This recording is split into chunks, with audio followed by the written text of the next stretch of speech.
E você que está ligadinho aqui no Ver Mais, conhece os seus direitos trabalhistas? Ou você quer abrir uma empresa, sabe quais são os seus deveres com seus empregados?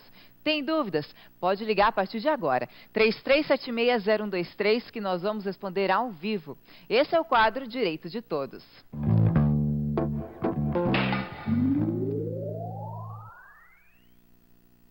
Vai ligando pra gente, 33760123.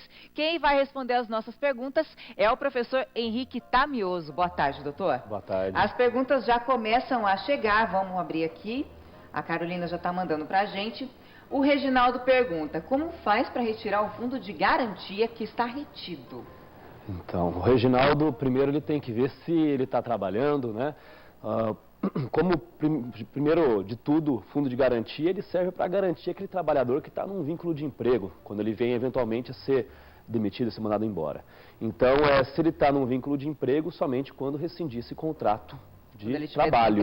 Exatamente. Então. Tem algumas outras possibilidades, uma delas é para a conquista da primeira casa, né? Se a pessoa ainda não tem o domicílio dela, então ele consegue também fazer essa retirada para conquista, para compra da primeira casa, primeiro imóvel da pessoa. Mas, via de regra, é só mesmo quando dá a rescisão do contrato de trabalho dele ou com a aposentadoria. E aonde ele procura? Ele teria que pegar, primeiro de tudo, procurar um advogado mesmo.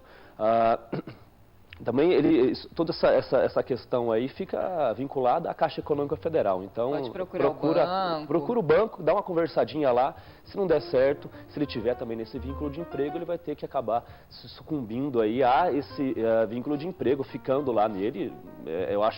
Eu opto, né, sempre falo isso para os meus clientes, para ficarem justamente no emprego, né? Não querendo só arrancar o fundo de garantia logo para fazer esse benefício também, esse benefício, né? Rápido. A Rosineia, quanto tempo de auxílio-doença tem direito? Quanto tempo de auxílio-doença tem direito para requerer a aposentadoria? Depois de quanto tempo, né? Depois de quanto tempo? Eu não entendi a pergunta dela. Não tem um tempo específico, não é um prazo fechado que nós falamos.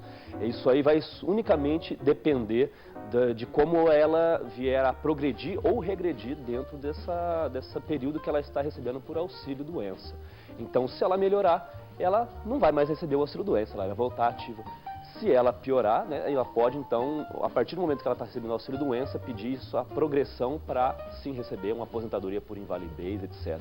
Mas isso vai depender do caso dela, e aí o médico, o perito do trabalho, né, o médico que fica lá na Previdência, que vai poder dizer, e ninguém mais. Só o médico da Previdência mesmo. Na verdade, para pegar uma aposentadoria tem que ser uma doença bem grave, né, doutor? Geralmente tem que ser grave, não é tão simples como a gente imagina. Não é porque a pessoa, ela muitas vezes está com uma doença que às vezes não tem cura ainda, né? Ela tem que estar realmente debilitada e tem lá a CIDs que ela tem que se enquadrar dentro de todo um cadastro internacional de doenças, e aí sim a Previdência ela vai acabar afastando essa pessoa do trabalho.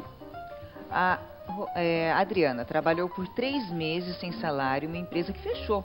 Há 4 anos entrou na justiça e até agora não recebeu. Foi feito um acordo, inclusive. O que ela pode fazer para receber esse dinheiro? Infelizmente, nesses casos, a pessoa ela entra com uma ação e acaba não recebendo, né? Fez o acordo, muitas vezes até os representantes da empresa foram à audiência com o intuito de fazer esse acordo, depois não conseguiram pagar ou já foram de má fé, já presumindo que não iam pagar e fizeram um acordo lá só para tentar afastar a responsabilidade deles.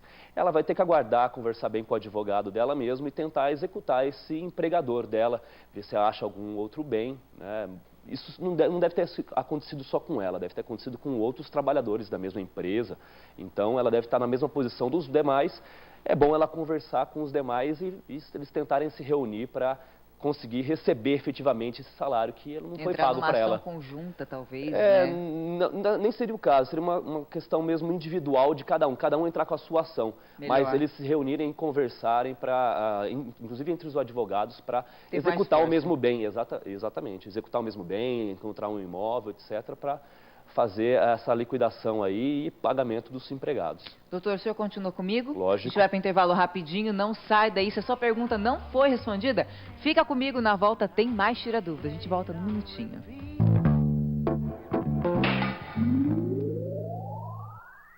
Tem dúvida sobre direito trabalhista?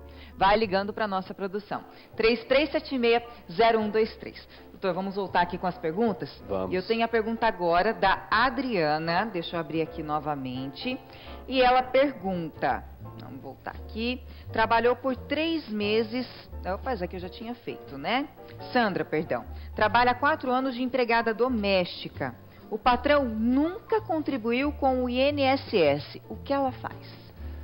Procura um advogado imediatamente, ou primeiro, se ela já conversou com o patrão dela, isso aí está totalmente equivocado. Ninguém pode trabalhar com registro, né, sem estar recolhendo, fazendo essa contribuição para a Previdência Social, até porque é um direito de todo trabalhador. Então, se ela não está recebendo por isso, lógico que isso aí vai lhe causar um prejuízo muito grande, não agora, mas mais para frente, no futuro. Então, troca uma ideia, primeiro conversa com o patrão, se não tem essa liberdade, conversa com o advogado, vê o que já pode ser feito agora. Muitas vezes também tem que analisar se compensa efetivamente ficar nesse trabalho, né, onde ela está, nesse emprego onde ela está, já que ela não está recebendo tudo que lhe é de direito, certo?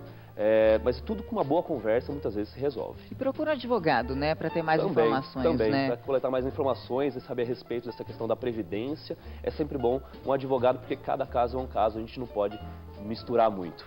Arli, o marido aposentou em 2003 com 70% do salário. Ele pode recorrer para aumentar esse salário hoje? Se ele continua trabalhando, tem o que a gente chama de desaposentação.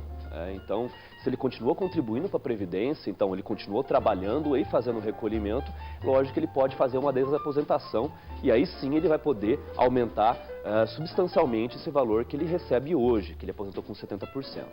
Tirando esses casos, se ele realmente aposentou definitivamente, nunca mais recolheu, nunca mais trabalhou, tem que ver se ele se encaixa dentro de algum outro tipo de revisão previdenciária, né? São as revisões, que são N tipo de revisões, e aí, mais uma vez, se ele procurar um advogado, ele vai poder se informar melhor, porque depende do trabalho que ele exerceu, de qual que foi o período contributivo, esse 70% se refere a quantos salários de benefício, né, os 80 maiores, tem que ver certinho qual é o tipo de aposentadoria dele, que ele conseguiu se aposentar, encaixou, né? Se aposentou no momento.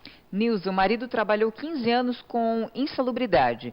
Ele se aposenta mais cedo? Pode se aposentar com quantos anos nesse caso? Quando tem insalubridade, além da pessoa ela receber já um valor mais alto, né, lógico que ela vai poder se aposentar também mais cedo. Isso por conta dessa função que ela exerce, que ela acaba prejudicando a própria capacidade, o próprio corpo do ser humano. Por isso que ela recebe pela insalubridade.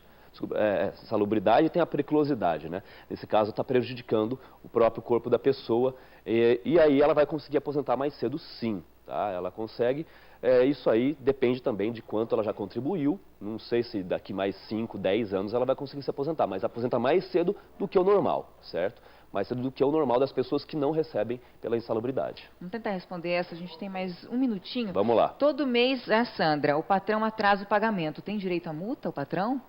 Não pode atrasar, tem direito a recebimento, mas igual eu falo sempre, temos que tomar cuidado porque as pessoas elas estão trabalhando, elas estão com um bom vínculo, né? Muitas vezes atrasa um mês, atrasa 2 meses, procura conversar, fala que porque tem caráter totalmente alimentício a verba trabalhista, né? Então ele teria que receber no dia, porque 1, 2 dias fazem falta sim, e tentar expor essa questão para o patrão, para o empregador.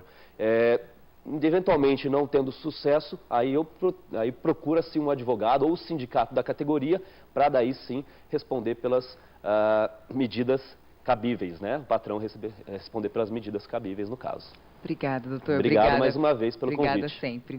E obrigada pela Nopar, pela Fênix, obrigada mesmo, viu?